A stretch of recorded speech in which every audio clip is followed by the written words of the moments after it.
Começando mais um Gira NBA. E aí, meus consagradinhos e minhas consagradinhas, tudo bem com vocês? Espero que sim. Bem, no início do vídeo não se esqueça de curtir e se inscrever no canal para que mais pessoas tenham acesso às notícias do melhor basquete do mundo, porque dessa maneira o YouTube ele começa a recomendar para mais pessoas os vídeos, tá bom? Bem, vamos então começar o resumão da rodada do dia de ontem, 31 de março de 2025, né? Nessas últimas rodadas estamos fazendo aí esse resumão para você não perder nada e você saber o que tem acontecido com cada time, com o seu time, com o time adversário que você quer saber, que você não quer saber e etc. Vamos lá então para a primeira partida de ontem. Começamos com o Indiana Pacers 111 contra o Sacramento Kings 109. Com a vitória, o Indiana Pacers continua na quarta posição do leste.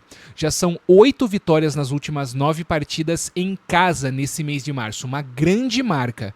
Já o Sacramento Kings, ele está na 10ª posição do oeste e uma vitória atrás do Dallas Mavericks, que é 9º colocado, e uma vitória à frente do Phoenix Suns, que é 11º. Charlotte Hornets 110 e Utah Jazz 106. Literalmente aqui é um jogo protocolar, cara, porque nenhuma das duas equipes briga por nada nesse momento da temporada. Então, pra você ter uma noção, Charlotte Hornets na 14ª posição do leste, penúltimo colocado, e o Utah Jazz 15º colocado na posição do oeste. Bem, pra ser bem honesto, se for ver pro Utah Jazz foi até mais interessante, né, porque consegue talvez até uma posição melhor no draft de 2025-2026. Washington Wizards 94 e Miami Heat 120. Vitória importantíssima para a equipe do Miami, a 5ª seguida, e com isso a equipe do Miami Heat consegue subir uma colocação e agora chega à 9ª posição do leste, passando o Chicago Bulls. Claro, na prática, vamos falar dessa maneira, isso não muda muita coisa, até porque 10º ou 9º, ambos eles estão indo para o play-in. Mas eu acredito que no que tange a moral da equipe, 5 vitórias seguidas depois de 10 derrotas consecutivas, acho que tem demonstrado realmente um crescimento moral e técnico nessa reta final que a equipe precisa ter. Essas vitórias têm feito, eu acho que com que a equipe de Miami consiga reconquistar um pouco dessa moral e quem sabe até um melhor desempenho para as próximas fases aí no play-in. Com isso, a equipe do Miami também entra numa possível briga entre as colocações 7 e 8 da Conferência Leste, porque Hawks e Magic estão somente a 2 vitórias de diferença. Então, temos aí rodadas suficientes para o Miami Heat conseguir ultrapassar ambos os colocados. Claro, não depende só da equipe de Miami, depende também que os seus adversários tropecem.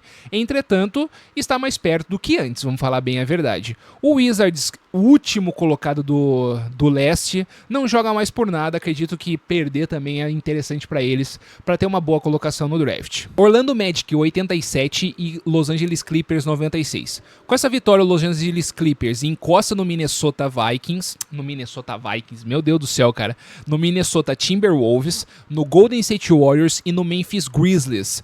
Tanto que Minnesota Timberwolves tem 43 vitórias, Golden State Warriors 43 vitórias e Memphis Grizzlies 44. Ou seja, o Los Angeles Clippers, assim como Minnesota e assim como Golden State, brigam rodada a rodada por uma vaga direta nos playoffs.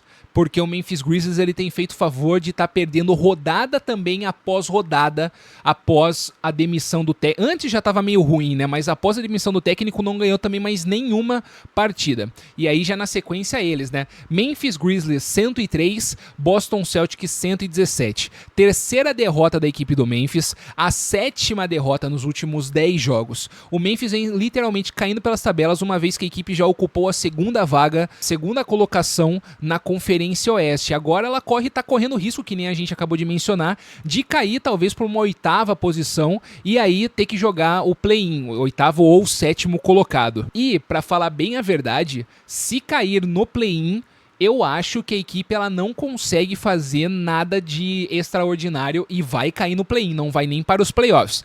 Pelo menos se ela se manter nos playoffs, né, até a 6ª colocação, ela consegue ir para os playoffs, dá talvez ali uma moral, né, assim, talvez tenta haver um ânimo ali. Agora, você ser segundo colocado do Oeste e aí você vê no final da corrida, vamos dizer assim, da temporada regular, você cair para sétimo ou oitavo do Oeste, meu irmão, eu acho que aí a moral que já tá em baixa vai ficar mais ainda, e aí pode ser que perca até numa primeira fase de play-in. Para o Boston Celtics, 9 vitórias nos últimos 10 jogos, cada vez mais nessa reta final se mostrando uma equipe que todos aguardavam que iria ser um concorrente forte ao título dessa temporada. Pela primeira vez na história, a franquia de Boston consegue vencer 6 seguidas fora de casa. Inclusive, foi a noite também de recorde, onde o Derrick White passou a Isaiah Thomas e agora é o jogador com o maior número de bolas de 3 convertidas em uma temporada pelo Boston Celtics. A marca que ele bateu era de 245 cestas de 3 na temporada 2016-2017. Parabéns ao Derrick White. Oklahoma City Thunder, 145, Chicago Bulls, 117. Para o Thunder, nada de novo. 10 vitórias nas últimas 10 partidas, a única equipe classificada com antecedência até o momento da Conferência Oeste. Já para o Chicago Bulls, esse resultado não é bom, porque, que nem a gente mencionou anteriormente, cai uma posição e agora é o 10º colocado no leste. Além disso, com a vitória, o Oklahoma City Thunder consegue alcançar uma marca histórica na NBA, ou seja, o melhor recorde de vitórias contra derrotas em relação a equipes de uma outra conferência, ou seja, nesse caso, da Conferência Oeste para a Conferência Leste. O recorde que a equipe tem até o momento é de 28 vitórias e uma derrota contra as equipes da conferência adversária. O recorde que foi ultrapassado, né, agora para ser 28-1, era o seguinte: as equipes de Golden State durante a temporada 2015-2016, Dallas Mavericks na temporada 2006-2007 e Los Angeles Lakers em 99-2000.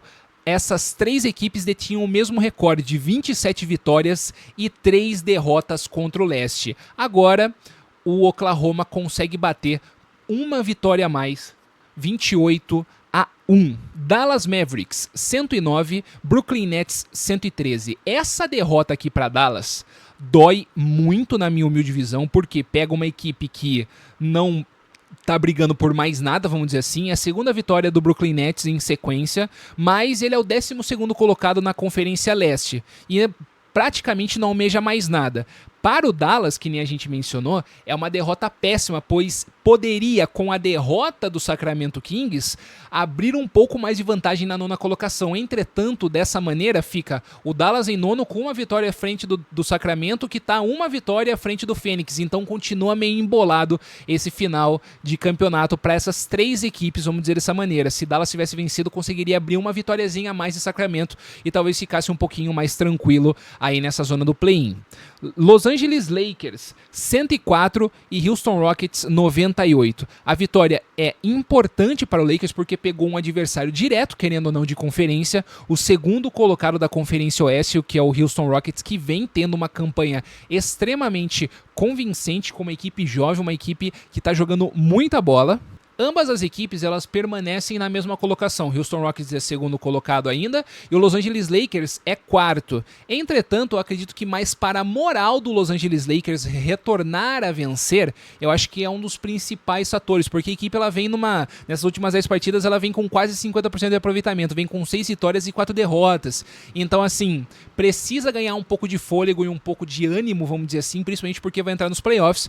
Hoje, se fosse acontecer, enfrentaria diretamente o Memphis Grizzlies, então talvez um jogo até que tranquilo, mas nunca se sabe, né? Tem equipes ainda, que nem a gente mencionou, que estão brigando por melhores posições e aí poderia complicar. Já pensou, por exemplo, chega na primeira partida o Los Angeles Lakers contra o Golden State Warriors, por exemplo, o Golden State Warriors fecha em 5º colocado, já pensou? Ou o Los Angeles Clippers, já pensou? Que loucura, rapaz, que iria ser essa próxima fase. Então, assim, pro Los Angeles, de certa maneira, é até interessante que o Memphis ganhe algumas partidas para, de maneira estratégica, talvez ficar melhor posicionado ali e talvez avançar uma próxima fase, porque aí Los Angeles contra Memphis, eu acho que todo mundo vai concordar que Memphis é uma equipe mais fraca e mais frágil hoje na conferência, vamos dizer assim, nesse exato momento. E por último, para nós finalizarmos as notícias de hoje, Zion Williamson. O New Orleans Pelicans anunciou que o astro Zion Williamson está fora da temporada por conta de uma lesão na região lombar.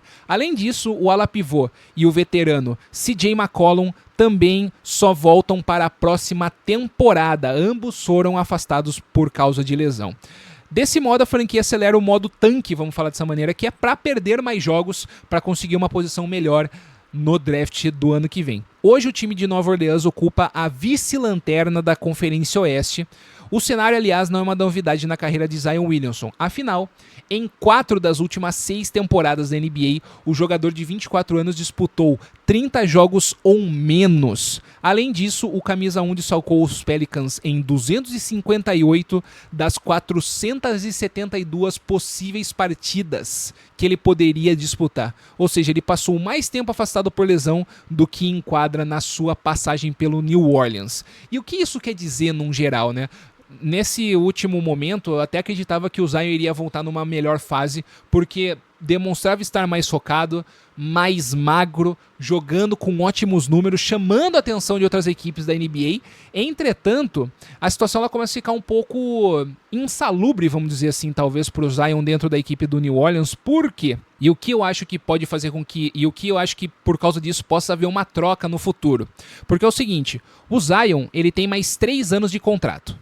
Vai receber ainda, ele tem que receber da equipe de New Orleans 126,5 milhões em salários. Portanto, é um valor caro por um jogador que nem a gente mencionou aqui, que ficou mais tempo fora do que dentro de quadra. E, que nem a gente já trouxe esse tipo de notícia aqui, né? A gente tá fazendo assim um breve dossiê, né, bem resumidinho. Segundo Stephen A. Smith, há um tempo atrás, ele disse que o Zion queria deixar o New Orleans. Ele queria ir para um mercado maior, como Nova York ou Los Angeles, por exemplo. Além disso, mesmo ele fazendo poucas atuações, nesse ano as franquias demonstraram interesse no que viram pelo jogador.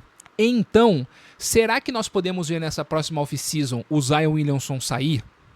O problema é, quem vai ter a vontade de assumir esse BO, vamos falar assim? É um jogador que demonstra que tem um potencial gigantesco, sabe jogar basquetebol. O problema é, fica muito tempo lesionado. E quem vai querer assumir 126 milhões em 3 anos para um jogador que até o momento disputou metade das partidas? É a mesma coisa como se fosse um Joel Embiid, só que o Zion é um pouco mais novo. Mas vamos falar como se fosse, sabe? Quem que vai assumir um Joel Embiid da vida? Quem que vai assumir um Zion da vida, entendeu? Esse é o ponto.